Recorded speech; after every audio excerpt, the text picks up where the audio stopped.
Donc, au nom du groupe des élus écologistes et citoyens, nous rejoignons notre collègue Ali Rebou, bien entendu, sur l'importance d'avoir des équipements sportifs de proximité dans tous les quartiers. Nous sommes également favorables aux équipements de pratiques sportives libres, car nous savons que la sédentarité est l'une des premières causes de maladies en France.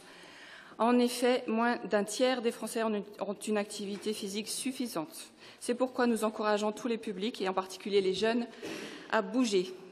Nous voterons donc en faveur de cette délibération. Toutefois, notre rôle dans cette enceinte est aussi de prévenir et de veiller à la santé de tous les habitants en lien avec leur environnement. À ce titre, nous alertons à nouveau sur les dangers des terrains de sport synthétiques. Il s'agit pour la plupart de terrains datant de 1999, avec une norme mise à jour en 2008, qui n'est pas toute récente. Les derniers équipements de 3e ou 4e génération sont toujours constitués de résidus de pneus recyclés et non traités. Autant dire qu'en matière de recyclage, on a connu plus vertueux. Des études nord-américaines confirment nos inquiétudes. Un équipement neuf a été démonté à New York en 2011 sur décision du maire et remplacé par du gazon naturel parce que des plaintes pour blessures et malaises avaient été déposées par des pratiquants. À noter que la Ligue 1 de football propose l'interdiction du synthétique. Par ailleurs, l'entretien de ces surfaces artificielles est effectué avec des produits nocifs pour la santé, comme des fongicides ou des désinfectants, ce qui contrevient à la démarche zéro phyto que nous nous efforçons de respecter dans les espaces verts publics. Rappelons-nous, avec les récentes alertes sur la pollution de l'air, que seule la végétation naturelle présente la vertu irremplaçable qui est de capter cette pollution. Soyons cohérents avec notre volonté de promouvoir la nature en ville. Après ces rappels, nous voulons aussi proposer des alternatives. Voici donc 3 propositions. Tout d'abord, accentuer la collaboration entre les services des sports et de la santé pour proposer des solutions innovantes.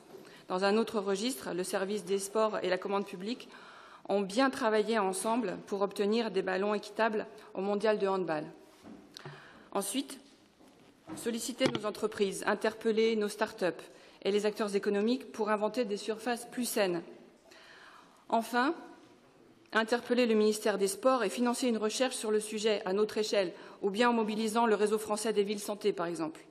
Les sols pollués des jardins familiaux ont récemment fait l'objet d'une analyse par l'université en lien avec l'école des mines et suivie par notre collègue Pierre-Yves Lebrun.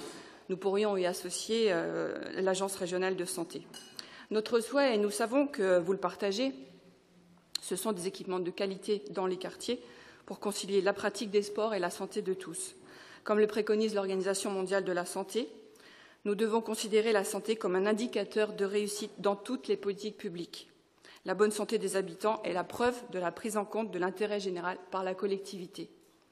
Nantes reste exemplaire en France pour la politique volontariste en matière de santé environnementale.